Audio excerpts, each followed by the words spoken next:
The Amityville Horror series is a secret stash of subpar cinema. I've never read the book, but that's okay, because neither have many of the filmmakers in this series. Although I hesitate to really call this a series, since the only thing most of these films have in common is a name, and windows that look like angry eyes. Halloween's on its way, and with Amityville The Awakening coming out next year, now seemed like the right time to take on every single Amityville ever. With exceptions, because the Wikipedia page changes and I might not notice. Now there will be spoilers, but I'll try to not reveal everything so that there are still surprises if you choose to watch any of these films, and I do recommend most of them. This week I'm sinking my teeth into Amityville Death House, and if you thought that last week's Amityville was incoherent, well, wait until you get a load of this. At the very least, last week had shirtless Ryan Reynolds in it. Right, so this film starts about 4 times before we get to the actual story, and it starts with this amazing dialogue. Kill the witch!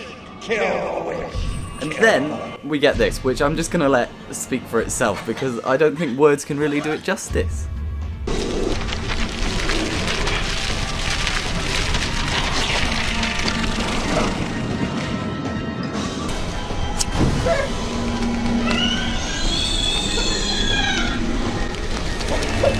Speechless? Well, there's no time to think about it because now we get some backstory. A witch was killed about 300 years ago and now a man in Halloween fancy dress is going to curse the ancestors of the people who killed the witch. Are you with me so far? Because this film has literally just started.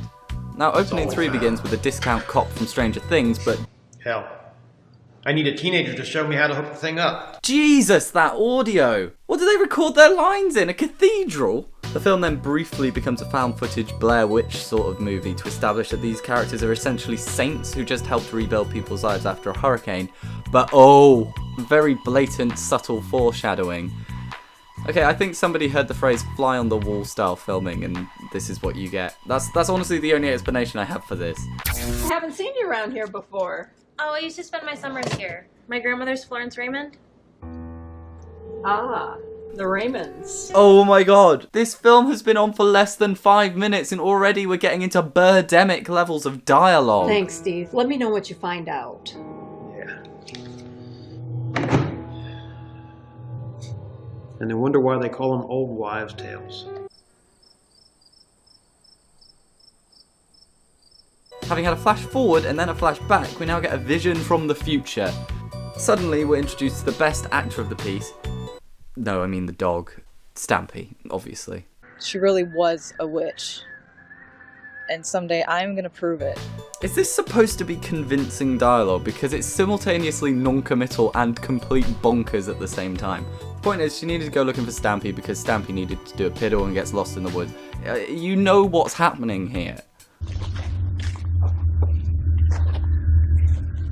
Tiff, I thought you said that... It wasn't like this. Like what? What's wrong with the house? Is there supposed to be something wrong? Because honestly, this just looks like the outside of a house. Do I just have low standards for housing? And now it happens. We have entered the death house. And it turns out that the main character hasn't even checked to see if this is okay to stay here. Bit of a dick move on her part. Just like with the previous one, ghosts already confirmed. Although this one was already a bit blatant because we started with witches. But it would be nice to build some tension. Yeah, that's definitely an elderly, unwell grandmother. We get a very jarring conversation between the best actress in the world and definitely an elderly woman. And then the camera sort of just backs away slowly, which I hope that was a directorial decision because that's the right way to go. Here, ladies and gentlemen, we learn something very important in filmmaking. Snow does not lead to an exciting chase sequence. It just doesn't. Stampy, no, bad dog. I don't know, I feel like the ham-fisted backstory for a character seems like it's even more irrelevant, given that she's now been given no arc to resolve this before her death. The guy takes some rubbish out of the house and we see a ghost woman. I do like that they haven't resorted to any jump scares per se yet. No screeches in the soundtrack or anything. It seems clear to me that they wanted to at least try and have some tension. They just didn't succeed at all. But at least they tried. They get points for trying.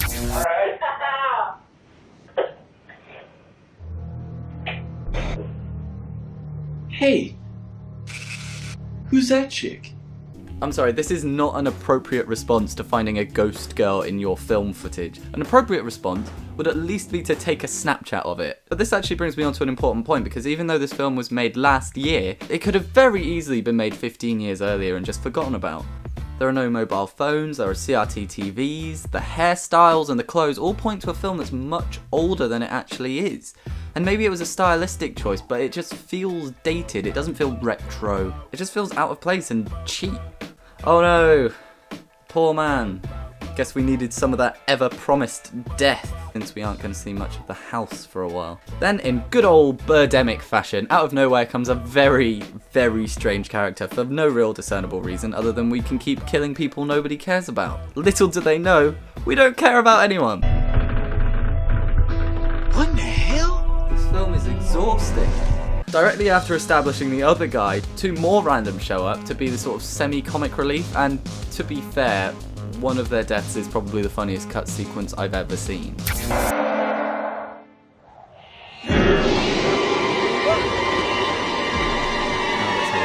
on the list of cliches is, of course, a dumb dream sequence. And wait, why is everyone sleeping in the living room? We saw the outside of the house, right? It's huge!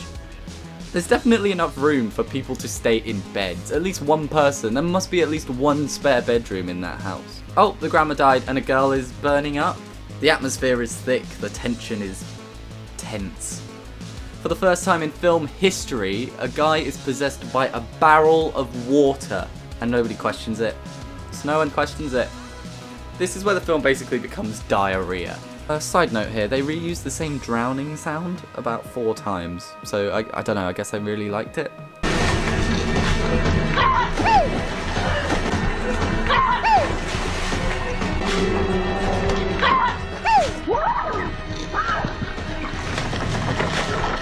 Get off her!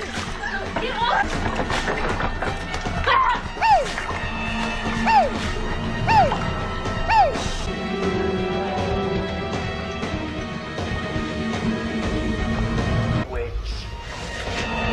She has the witch's teeth!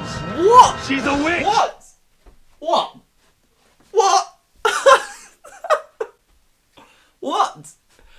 Okay, it's not clear if they're made to be seeing that she has 12 breasts or if it's real, but either way, she has the witch's teats is a wonderful, wonderful line.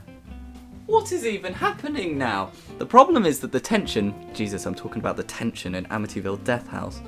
The problem is that the tension is completely undercut by the fact that we know how this entire sequence ends. Because they showed it at the beginning!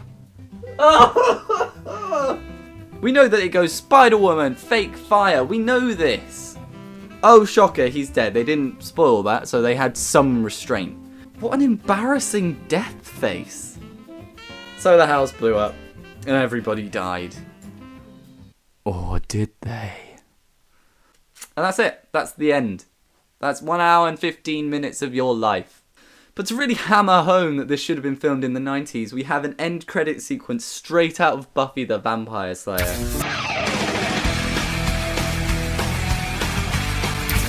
Really disappointed they didn't give Stampy a credit though. It's a poor show if you ask me. So that's the movie, although I would really hesitate to call it one. I hope you now understand why this series has to be shown to the world. It's called Amityville Death House, and it shows very little death and barely any house. At 1 hour 15 minutes, this film is short as hell, but its bizarre pacing and general lack of enthusiasm / general lack of acting / general lack of understanding of how to make a film makes it feel so much longer. My biggest problem with this film is it didn't seem to have any self-awareness. Like I said, it's so close to Birdemic at times, and Birdemic is one of my all-time favourite films. But what I loved about Birdemic was its earnestness, its naive belief that it could be taken seriously as a film. With Death House, I'm never sure if it wanted to be taken seriously or if it was intentionally goofy. It just doesn't want to choose. The opening credits' dark tone compared to the Grindhouse cover art reeks of the film being given a poor reception and then trying to appeal to the ironic crowd. I just feel like to warrant a cover like that, I would have liked them to have a little bit more fun. I mean, the characters on the cover don't show up in the film. Yes, there's a Spider-Woman, but she looks nothing like that. And they don't even advertise the 12 breast thing, which I would advertise that more than anything else. She has the witch's teeth! Would I recommend it to certain people? Yes. I wouldn't recommend watching this movie drunk, because it would just confuse you. But maybe if you had time to kill, I don't know, maybe you're on a long train journey? It's a short film that is so stupid, it's almost passable. It's kind of like watching Family Guy at midnight. Take it for what it is, but know that it could have been so much better if it was just a little bit worse. And you can put that on the box art. Now, if you have any requests or suggestions, give me a tweet here and you can watch last week's episode here. Please, please, please share this video around if you liked it, and all being well, I'll see you next week.